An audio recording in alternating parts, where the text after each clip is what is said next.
গলসি মহাবিদ্যালয়ে অনুষ্ঠিত হলো একটি জাতীয় স্তরের আলোচনা সভা। গত দুদিন ধরে চলে এই সভা, যার শেষ দিন ছিল আজ। বিজ্ঞান ও প্রযুক্তিগত পরিভাষার আন্তর্জাতিক সম্পর্কের ক্ষেত্রে গুরুত্ব নিয়ে আলোচনা করা হয়। বিশেষ অতিথি হিসাবে উপস্থিত ছিলেন সিএসটিটি সহকারী নির্দেশক ডক্টর শাহজাদ আহমেদ আনসারি, যাদবপুর বিশ্ববিদ্যালয়ের অধ্যাপক শিবাশিস চ্যাটার্জি, বর্ধমান বিশ্ববিদ্যালয়ের অধ্যাপক ডক্টর প্রদীপ চ্যাটার্জি এবং দিল্লি জওহরলাল নেহেরু বিশ্ববিদ্যালয়ের অধ্যাপক ডক্টর সঞ্জয় ভরদ্বাজ।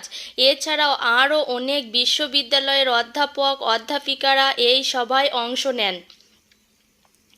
এই সভার মূল উদ্দেশ্য ছিল বিজ্ঞান ও প্রযুক্তির বিষয়গুলির সঠিক অনুবাদ করে বিভিন্ন ভাষায় সহজে পৌঁছে দেওয়া, যাতে পড়ুয়ারা তাদের সুবিধামতো ভাষায় শিক্ষা গ্রহণ করতে পারে।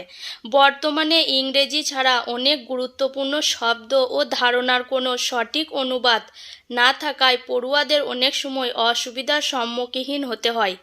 সিএসটিটির সহযোগিতার এই উদ্যোগের মাধ্যমে এটি সমাধান করার চেষ্টা করা হচ্ছে। গলসি মহাবিদ্যালয়ের অধ্যক্ষ অমিত এস তেওয়ারি আশা প্রকাশ করে বলেন যে এই ধরনের উদ্যোগের ফলে ভবিষ্যতে বিজ্ঞান ও প্রযুক্তির নানা বিষয়ে বাংলা ভাষায় লেখাপড়া এবং গবেষণা করা সহজ হবে।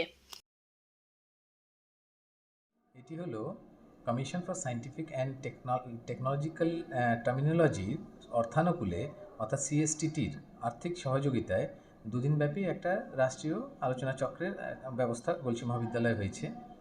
এখানে আসলে উদ্দেশ্যটা হলো যে এই যে বিভিন্ন সময় আমরা বিভিন্ন ভাষায় পড়াশোনা করি, কিন্তু করতে গেলেও সেই যে বিভিন্ন টার্মস থাকে সেইগুলোকে আমাকে ইংরেজিতেই পড়তে হয় বা বলতে হয়, লিখতে হয়। নিজের ভাষায় বা যে আঞ্চলিক ভাষা, সেই ভাষায় কিন্তু সেই টার্মসগুলো নেই।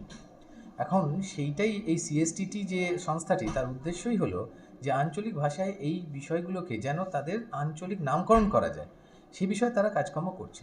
তাহলে এই যে আন্তর্জাতিক যে রিলেশনস বিভিন্ন দেশের সাথে ভারতের, সেখানেও তো এমন অনেক টার্মস রয়েছে যেটা চাইনায় চলে, ভারতে চলে না। এই যে জিনিসগুলো, সেইগুলোর মধ্যে সামঞ্জস্য আনার জন্য এই ধরনের একটা লোকাল টার্মিনোলজির একটা ব্যবস্থা থাকার দরকার।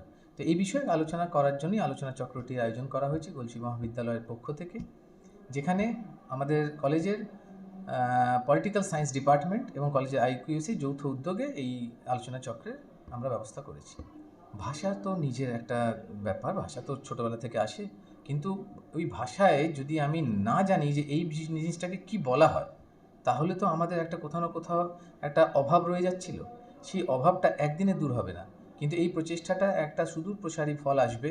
হয়তো 10 বছর 12 বছর লাগবে, কিন্তু একটা সময় আসবে যখন আমরাও হয়তো বিজ্ঞানের বিভিন্ন সাবজেক্ট, ফিজিক্সকে বাংলায় লিখতে পড়তে পারবো, কেমিস্ট্রিকেও হয়তো বাংলায় লিখতে পড়তে পারবো।